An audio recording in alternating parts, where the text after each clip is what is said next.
तुम्हें कौन सा देश याद आ गया? यहाँ किसान आंदोलन कर रहा है, किसान पर आंसू गैस के गोले चल रहे हैं, किसान को डराया धमकाया जा रहा है। ये किसान को कानूनी एमएसपी मिले, उसके लिए कानून बने। यहाँ जितने किसान हैं और आप में से सब लोग ये महसूस कर सकते हैं कि किसान की आय बढ़ेगी तो हमारी अर्थव्यवस्था और बढ़ेगी आगे। अगर 5वें नंबर से दूसरे नंबर 1 नंबर पे लाना चाहते हैं तो सरकार को किसान की आय दोगुनी कर दें, अपने आप 2 नंबर और 1 नंबर पे अर्थव्यवस्था भारत की पहुंच जाएगी। भैया आपने अपना प्रत्याशी घोषित कर दिया है, यहाँ से डिम्पल यादव जी है, भाजपा अभी तक नहीं कर पाई है, क्या समझ? देखिए, भाजपा तिगड़मबाज पार्टी है। भाजपा दूसरों को धोखा देने वाली पार्टी है। भाजपा से कोई ईमानदारी की उम्मीद मत करना। अगर आप भारतीय जनता पार्टी से ईमानदारी की उम्मीद करते हो तो अपने आप को आप धोखा दे रहे हो, इसलिए अपने आप को धोखा मत दीजिए। भारतीय जनता पार्टी से आप कोई उम्मीद नहीं कर सकते हैं। वो केवल प्रतीकों के नाम पर वोट मांगती है। समाज में कोई झगड़ा करा देगी, समाज को बांट देगी, खाई पैदा कर करके, नफरत फैला करके, झूठ बोल करके वो वोट मांगना चाहती है।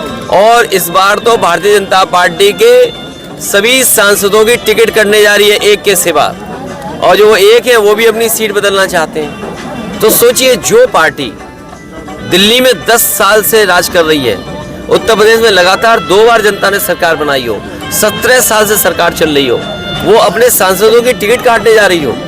इनके मंत्री, इनके विधायक जमीन कब्जा के अलावा कोई काम नहीं कर रहे हैं। किसी भी मंत्री के बारे में आप जानकारी कर लें, वो जो कीमती जमीन होगी उसको कब्जा कर रहे होंगे, या कब्जा कराने में वहाँ कहीं न कहीं रास्ता निकाल रहे होंगे, अधिकारियों पे दबाव बना रहे होंगे। अगर ये बात सही नहीं है तो आप बताओ। हमने तो सदन में कहा कि अगर ये चाहते हैं और ईमानदार बनते हैं तो सार्वजनिक क्यों नहीं करते रजिस्ट्रियाँ? आप रजिस्ट्रियाँ सार्वजनिक करिए। अयोध्या की कर दो, गोरखपुर की कर दो, लखनऊ की कर दो, मैनपुरी की कर दो, इटावा की कर दो, आगरा की कर दो, तो आपको पता लग जाएगा कौन सबसे बड़ा भूमाफिया है। भारतीय जनता पार्टी से बड़ा भूमाफिया कोई नहीं है। भाजपा कह रही स्वामी प्रसाद मौर्य जी, उन्होंने अपने पद से इस्तीफा दिया है और उन्होंने कहा है कि जो मैं बयान देता हूँ उसको पार्टी निजी बयान बता देती है, और जबकि और लोग बयान देते हैं वो पार्टी का बयान। ये इस संबंध में मैं प्रेस को कह चुका हूँ, ये पार्टी के अपने अंदर की बात है और इसके समाधान भी निकाल लेंगे। मतलब भी पार्टी नाराज दिख रही है।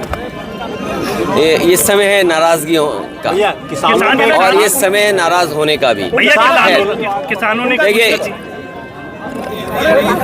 जो किसान का सवाल है, ये भारतीय जनता पार्टी जो ये हर बार कहती कि 5 दुनिया की जो बड़ी अर्थव्यवस्था है वहाँ तक भारत पहुँच गया है, कि भारत 5वीं अर्थव्यवस्था बन गया है। अगर भारत 5वीं अर्थव्यवस्था बना है, इसको 2 नंबर पे लाने के लिए किसान मदद कर सकता है। किसान यही मांग कर रहा है कि कानूनी अधिकार मिले उसको और उसकी एमएसपी के लिए कानून बने।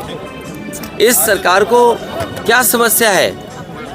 जो सरकार ये कहती है कि हम दुनिया में अपनी 5वीं अर्थव्यवस्था पे पहुंच गए हैं, यही अर्थव्यवस्था 2 पर 1 पर पहुंच सकती है अगर किसानों को एमएसपी मिल जाए, उनकी आय दोगुनी का कार्यक्रम बन जाए, जो भारतीय जनता पार्टी ने अभी तक बनाया हो। नेताजी, ये वही भारतीय जनता पार्टी है जिसने अभी कुछ दिन पहले स्वामीनाथन जी को भारत रत्न दिया, इस देश के बड़े किसान नेता चौधरी सिंह जी को भारत रत्न दिया।